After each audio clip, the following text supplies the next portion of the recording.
The solar wind is a stream of charged particles released from the upper atmosphere of the Sun. This plasma consists of mostly electrons, protons and alpha particles with energies usually between 1.5 and 10 keV. Embedded in the solar wind plasma is the interplanetary magnetic field. The solar wind varies in density, temperature and speed over time and over solar longitude. Its particles can escape the Sun's gravity because of their high energy, from the high temperature of the corona and magnetic, electrical and electromagnetic phenomena in it.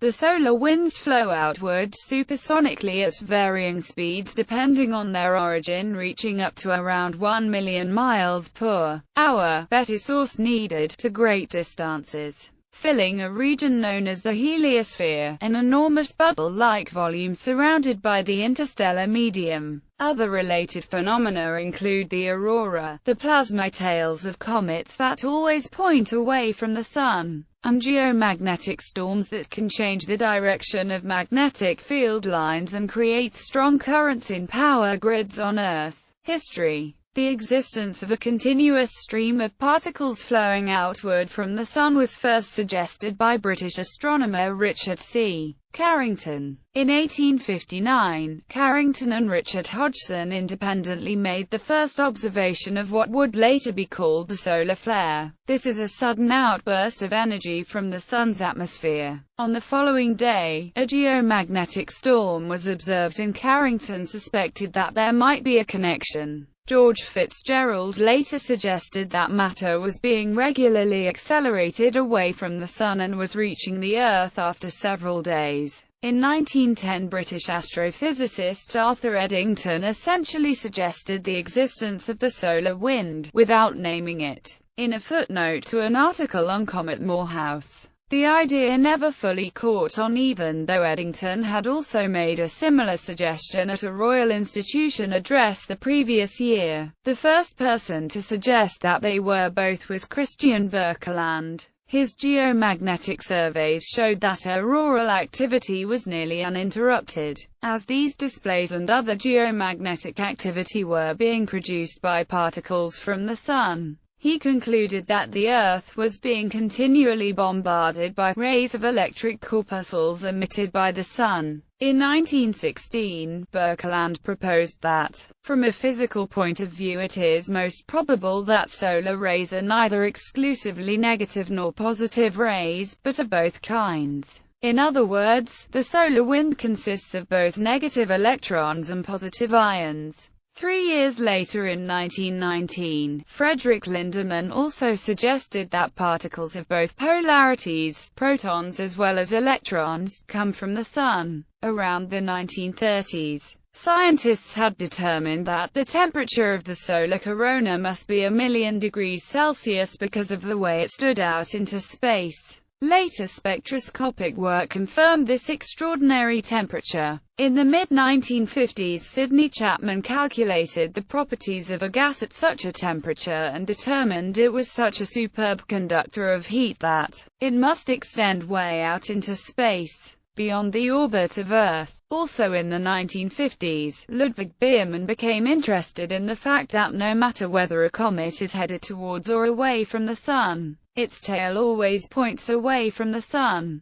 Biermann postulated that this happens because the Sun emits a steady stream of particles that pushes the comet's tail away. Wilfried Schroeder claimed that Paul Arnott was the first to relate solar wind to comet tail direction based on observations of the comet. Whipple-Fedker. Eugene Parker realized that the heat flowing from the Sun in Chapman's model and the comet tail blowing away from the Sun in Biermann's hypothesis had to be the result of the same phenomenon, which he termed the solar wind. Parker showed in 1958 that even though the Sun's corona is strongly attracted by solar gravity, it is such a good heat conductor that it is still very hot at large distances. Since gravity weakens as distance from the Sun increases, the outer coronal atmosphere escapes supersonically into interstellar space. Furthermore, Parker was the first person to notice that the weakening effect of the gravity has the same effect on hydrodynamic flow as a de Laval nozzle. It incites a transition from subsonic to supersonic flow. Opposition to Parker's hypothesis on the solar wind was strong. The paper he submitted to the Astrophysical Journal in 1958 was rejected by 2 reviewers. It was saved by the editor Subramanian Chandrasekhar. In January 1959, the Soviet satellite Luna 1 first directly observed the solar wind and measured its strength. They were detected by hemispherical ion traps. The discovery, made by Konstantin Gringaus, was verified by Luna 2, Luna 3 and by the more distant measurements of Venera 1. 3 years later its measurement was performed by Neugebauer and collaborators using the Mariner 2 spacecraft. In the late 1990s, the ultraviolet Coronal spectrometer instrument on board the SOHO spacecraft observed the acceleration region of the fast solar wind emanating from the poles of the Sun and found that the wind accelerates much faster than can be accounted for by thermodynamic expansion alone. Parker's model predicted that the wind should make the transition to supersonic flow at an altitude of about 4 solar radii from the photosphere, but the transition now appears to be much lower, perhaps only 1 solar radius above the photosphere, suggesting that some additional mechanism accelerates the solar wind away from the Sun. The acceleration of the fast wind is still not understood and cannot be fully explained by Parker's theory. The gravitational and electromagnetic explanation for this acceleration is, however, detailed in an earlier paper by 1970 Nobel laureate for physics, Hans Alfvén. The magnetohydrodynamics equations in steady state were solved iteratively starting with an initial dipolar configuration. In 1990, the Ulysses probe was launched to study the solar wind from high solar latitudes. All prior observations had been made at or near the Solar System's ecliptic plane. Emission. While early models of the solar wind relied primarily on thermal energy to accelerate the material, by the 1960s it was clear that thermal acceleration alone cannot account for the high speed of solar wind. An additional unknown acceleration mechanism is required and likely relates to magnetic fields in the solar atmosphere. The Sun's corona, or extended outer layer, is a region of plasma that is heated to over 1,000,000 Kelvin. As a result of thermal collisions, the particles within the inner corona have a range and distribution of speeds described by a Maxwellian distribution. The mean velocity of these particles is about 145 km per second, which is well below the solar escape velocity of 618 km per second. However, a few of the particles achieve energies sufficient to reach the terminal velocity of 400 km per second, which allows them to feed the solar wind. At the same temperature, electrons, due to their much smaller mass, reach escape velocity and build up an electric field that further accelerates ions away from the Sun. The total number of particles carried away from the Sun by the solar wind is about 1.3 times 1036 per second. Thus, the total mass loss each year is about times 10⁻14 solar masses, or about 1 billion kilograms per second. This is equivalent to losing a mass equal to the Earth every 150 million years. However, only about 0.01% of the Sun's total mass has been lost through the solar wind. Other stars have much stronger stellar winds that result in significantly higher mass loss rates. Components and speed. The solar wind is divided into 2 components, respectively termed the slow solar wind and the fast solar wind. The slow solar wind has a velocity of about 400 km per second, a temperature of 1.4–1.6 times 106 K, and a composition that is a close match to the corona. By contrast, the fast solar wind has a typical velocity of 750 km per second, a temperature of 8 times 105 K, and it nearly matches the composition of the Sun's photosphere. The slow solar wind is twice as dense and more variable in intensity than the fast solar wind. The slow wind also has a more complex structure, with turbulent regions and large-scale structures.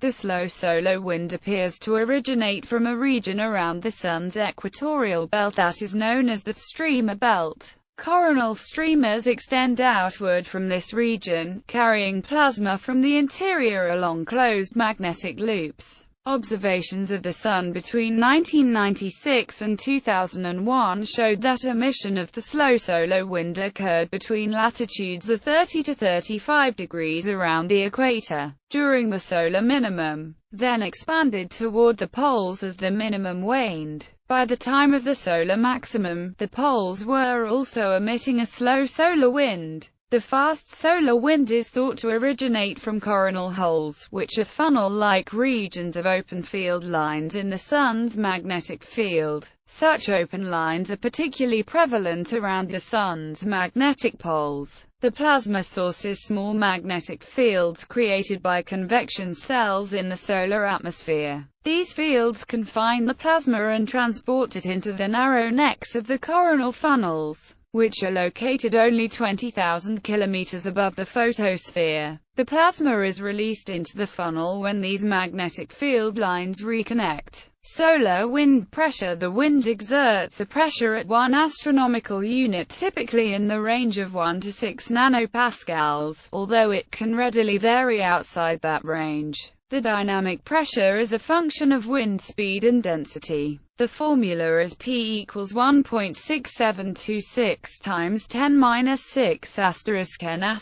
V2, where pressure P is in nPa, n is the density in particles per cc, and V is the speed in km per second of the solar wind. Coronal mass ejection. Both the fast and slow solar wind can be interrupted by large, fast-moving bursts of plasma called interplanetary coronal mass ejections, or ICMEs. ICMEs are the interplanetary manifestation of solar coronal mass ejections, which are caused by release of magnetic energy at the Sun. CMEs are often called solar storms or space storms in the popular media. They are sometimes, but not always, associated with solar flares, which are another manifestation of magnetic energy release at the Sun. ICMEs cause shock waves in the thin plasma of the heliosphere, launching electromagnetic waves and accelerating particles to form showers of ionizing radiation that precede the CME. When a CME impacts the Earth's magnetosphere, it temporarily deforms the Earth's magnetic field, changing the direction of compass needles and inducing large electrical ground currents in Earth itself. This is called a geomagnetic storm, and it is a global phenomenon. CME impacts can induce magnetic reconnection in Earth's magnetotail. This launches protons and electrons downward toward Earth's atmosphere, where they form the aurora. ICMEs are not the only cause of space weather. Different patches on the Sun are known to give rise to slightly different speeds and densities of wind depending on local conditions. In isolation, each of these different wind streams would form a spiral with a slightly different angle, with fast-moving streams moving out more directly and slow-moving streams wrapping more around the Sun. Fast-moving streams tend to overtake slower streams that originate westward of them on the Sun, forming turbulent co-rotating interaction regions that give rise to wave motions and accelerated particles, and that affect Earth's magnetosphere in the same way as, but more gently than, CMEs. Solar system effects. Over the Sun's lifetime, the interaction of its surface layers with the escaping solar wind has significantly decreased its surface rotation rate. The wind is considered responsible for comets' tails, along with the sun's radiation. The solar wind contributes to fluctuations in celestial radio waves observed on the Earth through an effect called interplanetary scintillation. Magnetospheres, where the solar wind intersects with a planet that has a well-developed magnetic field. The particles are deflected by the Lorentz force. This region, known as the magnetosphere, causes the particles to travel around the planet rather than bombarding the atmosphere or surface. The magnetosphere is roughly shaped like a hemisphere on the side facing the Sun, then is drawn out in a long wake on the opposite side. The boundary of this region is called the magnetopause, and some of the particles are able to penetrate the magnetosphere through this region by partial reconnection of the magnetic field lines. The solar wind is responsible for the overall shape of Earth's magnetosphere. Fluctuations in its speed, density, direction, and entrained magnetic field strongly affect Earth's local space environment. For example, the levels of ionizing radiation and radio interference can vary by factors of hundreds to thousands, and the shape and location of the magnetopause and bow shock wave upstream of it can change by several Earth radii, exposing geosynchronous satellites to the direct solar wind. These phenomena are collectively called space weather. From the European Space Agency cluster mission, a new study has taken place that proposes that it is easier for the solar wind to infiltrate the magnetosphere than previously believed. A group of scientists directly observed the existence of certain waves in the solar wind that were not expected. A recent study shows that these waves enable incoming charged particles of solar wind to breach the magnetopause. This suggests that the magnetic bubble forms more as a filter than a continuous barrier. This latest discovery occurred through the distinctive arrangement of the 4 identical cluster spacecraft, which fly in a controlled configuration through near-Earth space. As they sweep from the magnetosphere into interplanetary space and back again, the fleet provides exceptional three-dimensional insights on the phenomena that connect the Sun to Earth. The research characterized variances in formation of the interplanetary magnetic field largely influenced by Kelvin-Helmholtz waves as a result of differences in thickness and numerous other characteristics of the boundary layer. Experts believed that this was the first occasion that the appearance of Kelvin-Helmholtz waves at the magnetopause had been displayed at high latitude downward orientation of the IMF. These waves are being seen in unforeseen places under solar wind conditions that were formerly believed to be undesired for their generation. These discoveries show how Earth's magnetosphere can be penetrated by solar particles under specific IMF circumstances. The findings are also relevant to studies of magnetospheric progressions around other planetary bodies. This study suggests that Kelvin-Helmholtz waves can be a somewhat common, and possibly constant, instrument for the entrance of solar wind into terrestrial magnetospheres under various IMF orientations. Atmospheres. The solar wind affects other incoming cosmic rays interacting with planetary atmospheres. Moreover, planets with a weak or non-existent magnetosphere are subject to atmospheric stripping by the solar wind. Venus, the nearest and most similar planet to Earth, has 100 times denser atmosphere, with little or no geomagnetic field. Space probes discovered a comet-like tail that extends to Earth's orbit. Earth itself is largely protected from the solar wind by its magnetic field, which deflects most of the charged particles. However, some of the charged particles are trapped in the Van Allen radiation belt. A smaller number of particles from the solar wind manage to travel, as though on an electromagnetic energy transmission line, to the Earth's upper atmosphere and ionosphere in the auroral zones. The only time the solar wind is observable on the Earth is when it is strong enough to produce phenomena such as the aurora and geomagnetic storms. Bright aurora strongly heat the ionosphere, causing its plasma to expand into the magnetosphere, increasing the size of the plasma geosphere and injecting atmospheric matter into the solar wind. Geomagnetic storms result when the pressure of plasmas contained inside the magnetosphere is sufficiently large to inflate and thereby distort the geomagnetic field. Mars is larger than Mercury and 4 times farther from the Sun. Although it is thought that the solar wind has stripped away up to a third of its original atmosphere, leaving a layer 1/100th as dense as the Earth's. It is believed the mechanism for this atmospheric stripping is gas caught in bubbles of magnetic field, which are ripped off by solar winds. In 2015, the NASA Mars Atmosphere and Volatile Evolution mission measured the rate of atmospheric stripping caused by the magnetic field carried by the solar wind as it flows past Mars, which generates an electric field, much as a turbine on Earth can be used to generate electricity. This electric field accelerates electrically charged gas atoms, called ions, in Mars' upper atmosphere and shoots them into space. The MAVEN mission measured the rate of atmospheric stripping at about 100 grams per second. Moons and planetary surfaces. Mercury, the nearest planet to the Sun, bears the full brunt of the solar wind, and since its atmosphere is vestigial and transient, its surface is bathed in radiation. Mercury has an intrinsic magnetic field, so under normal solar wind conditions,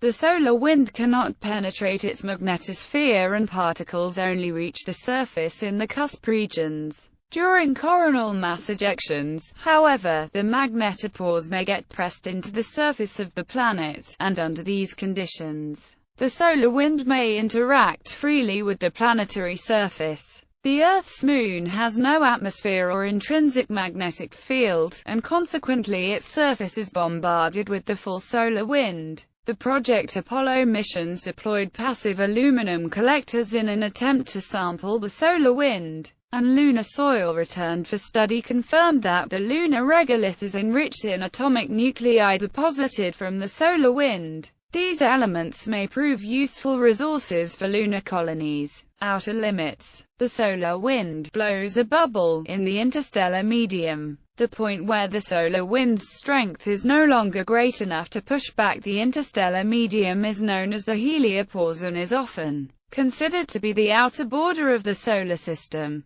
The distance to the heliopause is not precisely known and probably depends on the current velocity of the solar wind and the local density of the interstellar medium, but it is far outside Pluto's orbit. Scientists hope to gain perspective on the heliopause from data acquired through the Interstellar Boundary Explorer mission, launched in October 2008.